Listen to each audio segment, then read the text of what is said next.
that breaking headline today, a Michigan doctor sentenced, being called a monster. A day of reckoning for the doctor who diagnosed hundreds of patients with cancer when they did not have it. Outside the court, the tears and anger. He lied to so many patients, giving many of them extensive chemotherapy, which then made them sick. So many of those families today coming face to face with the doctor as he was sentenced to 45 years behind bars. And you're about to hear what the doctor said to those families. ABC's Ron Claiborne leads us off. Judgment Day for the doctor who caused so much pain. Victims of Dr. Farid Fatah outside the courtroom where he was sentenced, hand in hand, then defiant. 45 years for the lives that he took. It just wasn't enough. In court, the 50-year-old doctor breaking down, saying, I misused my talents, yes, and permitted this sin to enter me because of power and greed. But those words no comfort for Cheryl Blades. I could hear him talking to my mother because I went to every appointment. So I could hear him talking to her and promising her to save her. In all, Fatah pleaded guilty to intentionally misdiagnosing more than 550 patients, often prescribing treatment for cancer that they did not have. He earned more than $17 million as a result. Dr. Fatah pounced on every opportunity to use a patient's body as a profit center. One of the patients, 53-year-old Monica Flagg. Stressful. It was extremely emotional. All right, Shalom. First and foremost, I want to give all honor, glory, and praises to Yahweh, Bahashem, Yahweh Shai, Bahashem, Rachaha, Quadash. I want to give double honors to that apostle and the others, a great millstone who rule well and teach well, peace and blessing to you, sincere Akim, that are pushing this truth all over the four corners of the earth, week in and week out in all truth and sincerity. It's going to be a response to the brother's video entitled Physicians of No Value. He falsely diagnosed people with cancer for profit, the wicked in power. The title of his channel is Abar Yahweh the 7. I'll leave the link in the description box as well. And as you see on your screen, this doctor was sentenced to 45 years for falsely diagnosing people with cancer, which ultimately he profited off of their treatment and their prescribing, all right, as well, because people, at least the majority, when they get diagnosed with these various different illnesses and diseases, they take the so-called necessary actions and steps after that diagnosis, which ultimately costs money, and that money, or at least a high percentage of that, goes into the pocket of these doctors. Okay, these doctors are on multi-million-dollar salaries, all right, and they have to sign an oath, and they have to, they enter into certain NDAs, per se, you could call them that, to not speak about certain things and not say certain things to patients, etc. Okay, and you can do your research on that. All right. Now, I want to go into that word doctor, because actually this doctor was actually doing his job. Because, when you go into that word doctor, let's get that real quick.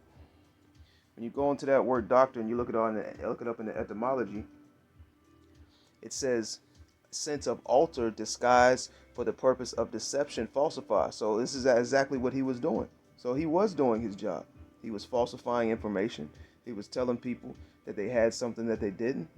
Okay. As you go up in this app, it actually, concerning the word doctor, it actually, one of the meanings is to make something appear as right. And that's what they do, and they do a very good job at it. Okay. You go into these pharmacies, and you go into that word pharmacy, which comes from the Greek word pharmakia. It goes into witchcraft or sorcery, and that's what Esau is heavy into. And that's what he relies on. Is his witchcraft, of his witches, his warlocks, his sorcerers. Okay. Matter of fact, let's go to Isaiah 47 real quick. Let's go down to verse 12. It says, stand now with thine enchantments and with the multitude of thy sorceries, wherein thou hast labored from thy youth. See, Esau has labored from his youth in witchcraft and trying to make things seem okay and right and good, but ultimately they're the complete opposite. And he's put a lot of time, he's put a lot of energy into making society as you see today, okay? and also making things appear as you see today, which the majority of the people on the earth accept. Okay, the masses accept what they see face value, and the masses accept what comes out of this devil's mouth. Okay, let's read that in the NLT. It says, "Now use your magical charms, use the spells ye have worked at all these years. Maybe they will do you some good. Maybe they can make someone afraid of you." Okay, going into basically this man's witchcraft, his witches, his warlocks, the things that he has received on the left-hand side, it's not going to prevail. And he's not going to be able to escape his judgment. Let's go to Job chapter 13.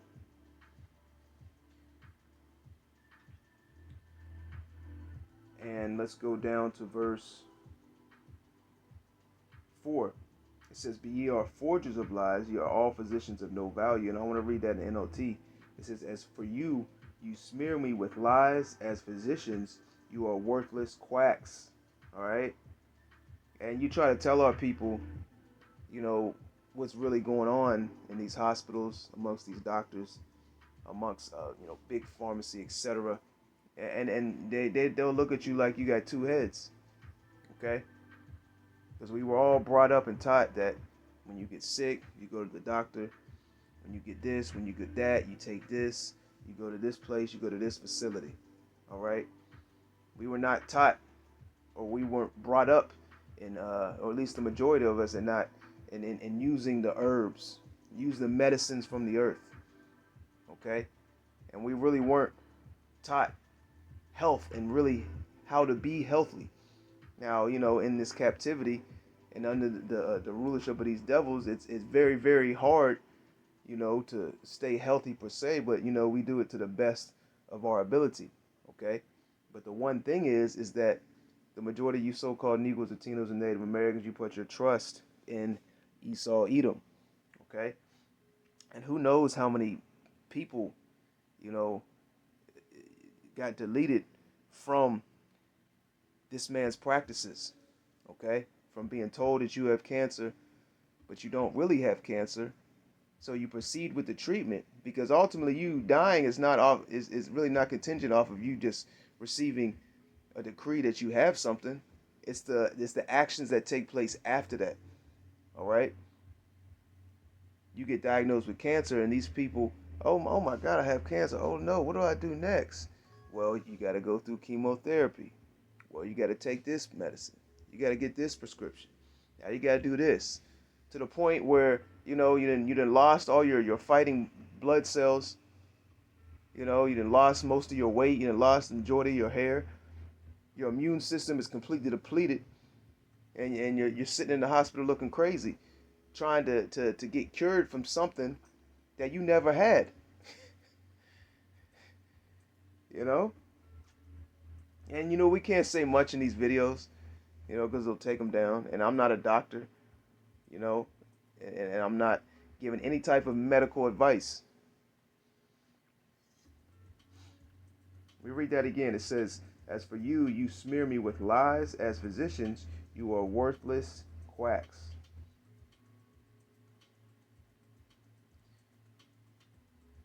Let's go to Psalms 55, and let's start in verse 21.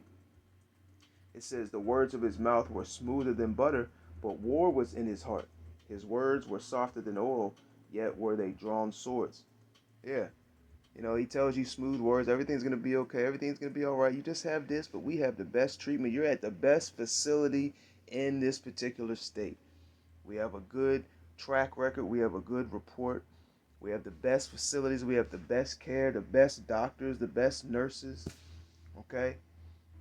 We can get you with a program if you can't afford it. If your insurance won't cover it, we'll get you with this program where you can easily pay a monthly, or you can get a grant. All right? They say all these sweet words, but the underlying of it all is them drawing swords out. And they do it in a particular manner that is very, very smooth, that is very subtle, okay? That is hard to put your finger on. It says the words of his mouth were smoother than butter, but war was in his heart. And you best believe this man was speaking those smooth, buttery words. He would come, he would take them tests, walk out that door, and come back in that door. He'd put on the face, and he would sit down. When they sit down, when the doctor sits down and he scoots his seat up real close to you, you know he's not about to tell you nothing good. He says, "I'm sorry to tell you, but you got stage 2 cancer." And for this man to actually be convicted and be sentenced to jail, he must have did something that the powers that be didn't like.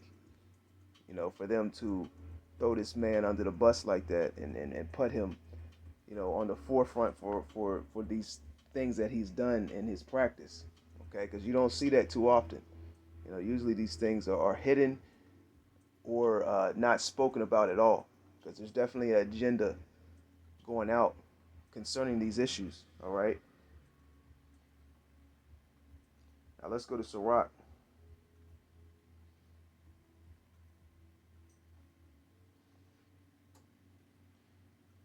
Chapter 12 and verse 10. It says, "Never trust thine enemy, for like as iron rusteth, so is his wickedness." And really the underlying problem is our people putting their trust in Esau Edom.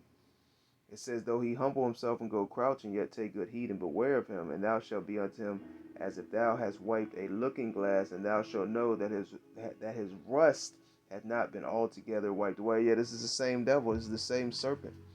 Okay? He's just repackaged his tactics. He's gotten better. He's gotten smarter. He's gotten wiser. He says, verse 12, "Set him not by thee, lest when he hath overthrown thee, he stand in thy place. Neither let him sit at thy right hand, lest he seek to take thy seat. And thou at the last remember my words and be pricked therewith." And the warning is going out all over the four corners of the earth. The Lord has raised up men to speak his words unto you Israelites, telling you to not trust Esau Edom, man. Telling you who your enemy is, man. And we're telling you what the goals of this devil are upon you so-called Negroes, Latinos, and Native Americans. But the majority of our people are not listening. Verse 13, it says, "Who will pity a charmer that is bitten with a serpent, or any such as come nigh wild beasts? So one that goeth to a sinner, and is defiled with him in his sins, who will pity? For a while he will abide with thee, but if thou begin to fall, he will not tarry. An enemy speaketh sweetly with his lips." Esau is the master at speaking smooth words, sweet words. He's a master at making things sound good. It says, "But in his heart he imagineth how to throw thee into a pit. He will weep with his eyes, but if he find opportunity, he will not be satisfied with blood." And this is what you see right here on your screen. This man was, he might even have shed a tear. He put a sad face on. He made it seem like he was very, very concerned and like he cared about you. But in his heart, it says he will weep with his eyes, but if he find opportunity. So this man was looking for that opportunity. And ultimately, the underlyings of what you heard in that video clip was money. It says he will weep with his eyes, but if you find opportunity, he will not be satisfied with blood. If adversity come upon thee, thou shalt find him there first.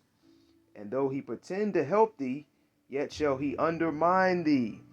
Yeah, so he pretended to help his patients. And this is Esau Edom as a whole. These wicked elites on down, they push the notion through the various different leaders they set up that they care about you so-called Negroes, Latinos, and Native Americans. And they're there for your help, and they're there for your aid. Okay, they're there for your overall well-being. That they want to see you the healthiest person on earth. They want to see you at your healthiest state that you could ever be, right? But it's completely the contrary. It says, "Though he pretend to help thee, yet shall he undermine thee. He will shake his head and clap his hands and whisper much and change his countenance. Okay?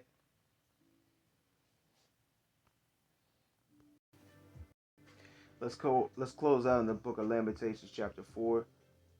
Let's go down to verse 17. It says, "As for us, our eyes as yet failed for our vain help. In our watching, we have watched for a nation that could not save us." And this is the majority of you so-called Negroes, Latinos, and Native Americans, man. You have put your trust in Esau, Edom, the society, the system, and you're looking for salvation by the powers that be. Okay? Like the scripture speaks about in Isaiah the 31st chapter. Woe to them that go down to Egypt for help. You know, you go down to Esau for help because of his power, because of his strength, because of his technology. You go to him for advice. But you have no faith and trust in Yahweh Ba'Shem Yahweh Shai, even though you claim to have faith. Our people say they believe in quote-unquote God. They believe the Bible is true. But when push comes to shove, that doctrine that they believe in completely goes out the window. Which the doctrine they believe in is false anyway. It says, "As for us, our eyes as yet failed for our vain help. In our watching, we have watched for a nation that could not save us." Esau can't save you. It says, verse 18, "They hunt our steps, that we cannot go in our streets. Our end is near, our days are fulfilled, for our end is come." And hey, how is Esau hunting in the streets? He doesn't have to do it like times of old. You know? He doesn't have to come through your communities on horse. He doesn't have to come through your communities burning down, houses and hanging you jakes, killing you with the sword, so to speak. Now he does it in a different particular manner.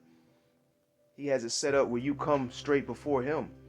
You come to his facilities. You come to his offices.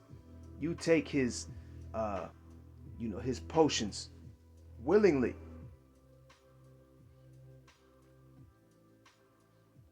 It says, "They hunt our steps, that we cannot go in our streets. Our end is near, our days are fulfilled, for our end is come. Our persecutors are swifter than eagles of the heaven. They pursued us upon the mountains. They lay wait for us in the wilderness."